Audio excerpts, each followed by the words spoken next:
Hello, ladies and gentlemen. Welcome back to another episode here on African Confessions. The following story that you're going to be listening to, it comes from a translation of a message that one of our admin received.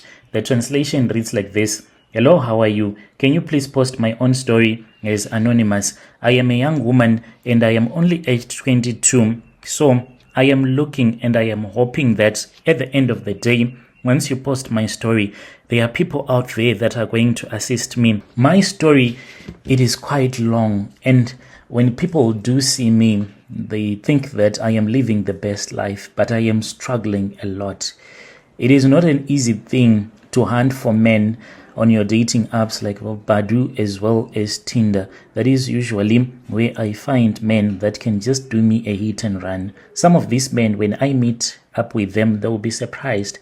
I don't ask for money, and you can see from the way that I am a daughter of a man that is quite wealthy. One guy once sat with me down and he was like, babe, why would you hook up with a guy like me?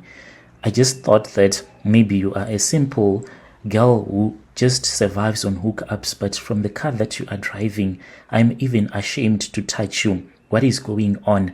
So I could not tell him the story because it is kind of like weird to tell a man that your father is a ritualist. All that I did was to lie to him that I was a victim of abuse, and I find it difficult to stay in a relationship constantly. This man vowed to love me. We spoke for a couple of weeks and I just dropped him because I can't do that, because there is a Tokoloshes that does comes and sleep with me. This thing, it stays even in my ceiling. Do you know how painful it is to know that your husband stays in the ceiling just above your room? That is where this thing stays. And my father is not even ashamed. My father is from Bulawayo. He came a very long time ago. He was working at this other mine. It then happened that he started dating my mom. My mom used to tell me the story. She was a police officer, and at that time she dropped her own husband and started dating my father, divorced her husband,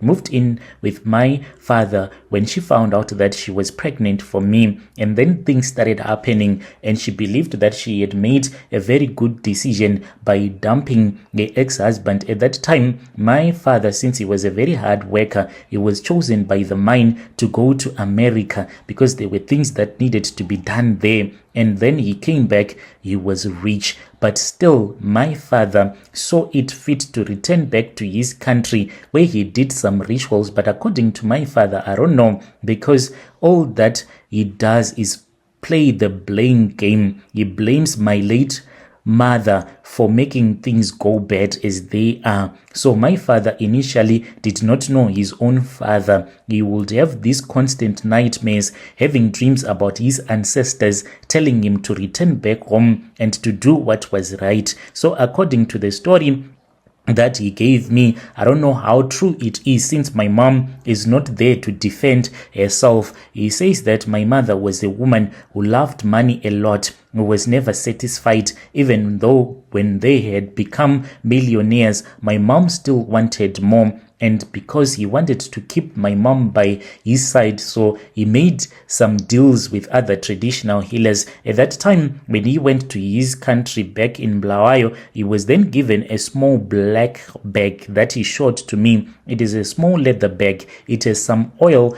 Inside of that oil, there is some hair as well as some things that I do not understand that are constantly moving, as well as some sticks that are inside that bag and a small wallet. He says that he never runs dry because of that wallet. So he told me that all of these things he was given, and he was told that this was a blessing from his ancestors. He was supposed to return back to this land to be able to take care of his family using all of those things. So when my father returned back, this bag, my mom was never supposed to touch it when she was on her period. But my mom, because of her stubbornness, when they would fight, my mom would threaten to take that small bag and to burn it. One day they had an argument because my father was sleeping with another woman. My mom went and took that bag with the intentions of wanting to burn it. She went outside by the braai area and then she lit the fire. When she was about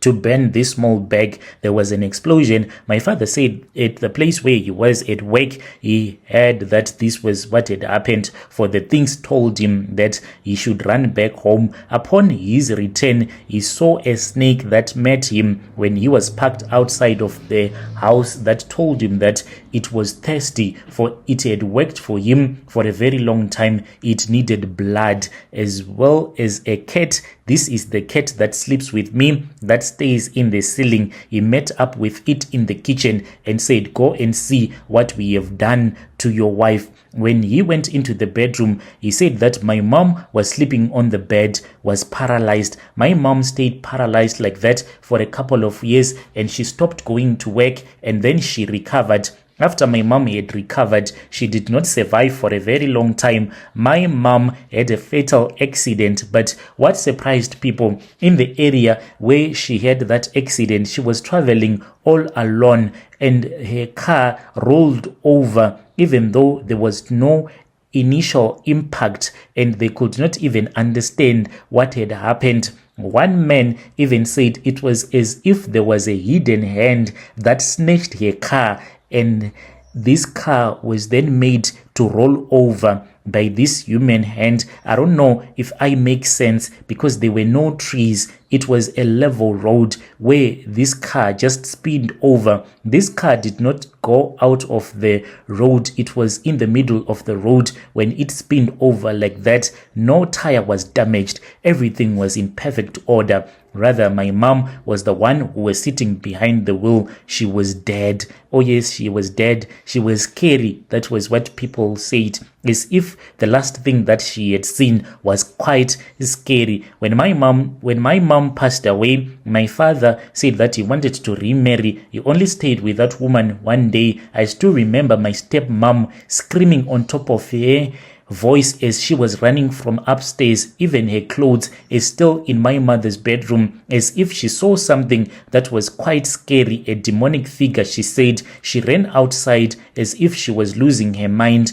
After that, that was when my troubles began. I can't be with a man. That is what my father said. You are still very young, but I am old. Some of my age mates, they have been married, they have kids, but when I look at myself, I feel so sorry for myself, always depressed. At night, there is a cat that comes scratching my body, sleeping with me. How painful it is, like real pain, physical pain that I feel each and every morning when I woke up, looking at myself having been scratched by that cat. Now I need your assistance. My father said, don't you dare ever set your feet in church. The day that you're going to do that, you're going to regret. I don't know if there is anyone that can help me over the phone. I'll be following through in the comment section.